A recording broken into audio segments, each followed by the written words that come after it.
Ah, frustration. We've all been there, right? It's that feeling when you're pushing against the world and the world just doesn't budge. It's totally human, but if we're not careful, it can get pretty destructive. So let's dive in. Let's build a proper field guide for one of our most challenging and maybe most important emotions. I mean, this just nails it, doesn't it? It really is the body's "are you kidding me" alarm. It's that little siren that goes off inside your head when things are just not lining up. We all know that feeling. But what's actually going on under the surface? Well, when you boil it all down, it's actually a pretty simple formula. Frustration is just the voltage created in that gap between what you expect and what's actually happening. And the bigger that gap gets, oh yeah, the louder the zap. That right there, that's the engine behind every single time you've ever felt frustrated. So that's what we're going to do here. We're going to pull this whole feeling apart, kind of like an old radio. We want to figure out how it's wired so we can learn to turn down all that painful static and instead turn up the music, the motivation and the important signals that frustration is trying to send us. And make no mistake, this is absolutely a skill. Learning to handle frustration isn't about being weak or just passively letting things go. No way. It's about learning how to grab the steering wheel when your emotions are trying to run you off the road. It is 100% a form of power. So what's actually happening when you get that flash of frustration?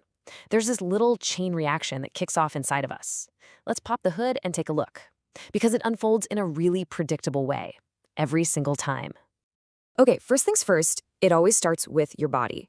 And I mean, it is fast. Before you even have a chance to think, your heart rate is up, your muscles are tense, your ancient primal brain is getting you ready to either fix a problem or fight a threat, even if that threat is just, your computer freezing again. Now, here's where we jump in and make things worse. Right after that biological spark, our brain helpfully supplies a story. And these stories, these big, sweeping statements like, "this always happens to me," they're like pouring gasoline on a tiny fire. They turn a momentary physical twitch into a huge emotional bonfire. And all of that, it leads to the final piece of the puzzle, our behavior.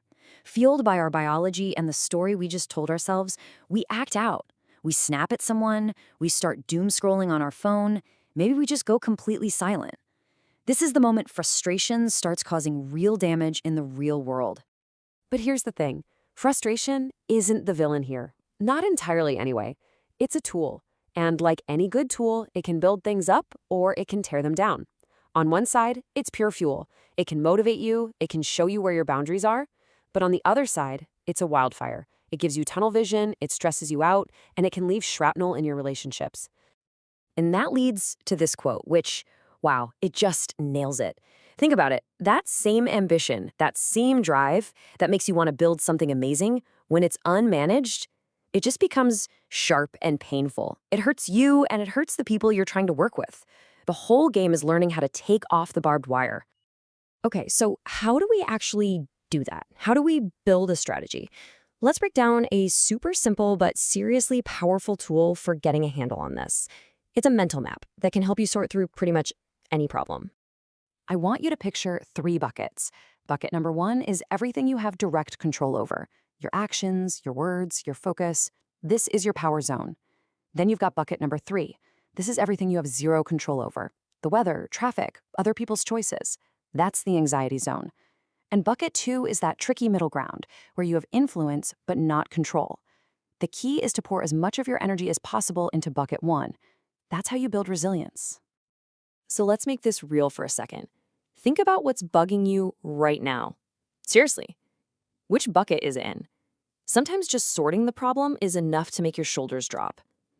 Are you spending all your precious energy trying to change something in that no control bucket? Okay, the theory is great, but what do you do when you feel that frustration bubbling up, like right now? When you feel that heat rising in your chest, you need a playbook. So let's get into the tactical moves. So before you can think your way out of it, you have to calm your body down. These 4 steps are like emotional first aid. First, box breathing. Breathe in for 4 seconds, hold for 4, out for 4, hold for 4. It literally tells your brain you're safe. Next, consciously drop your jaw and unclench your hands. A splash of cold water on your wrists or face can act like a hard reset for your nervous system. Finally, ground yourself in the room. Name 5 things you can see, 4 you can touch, 3 you can hear. All right, Once your body's not in full-on panic mode, it's time to deal with that story, the gasoline we talked about. This isn't about lying to yourself, it's just about being more accurate. So you catch yourself thinking, this is impossible? Stop. Swap it for, okay, this is hard, and I'm learning. Instead of, I'm stuck, try, I just haven't found the right angle yet. See the difference? One is a dead end. The other is a path forward. And hey, if you forget everything else, try to remember this one thing.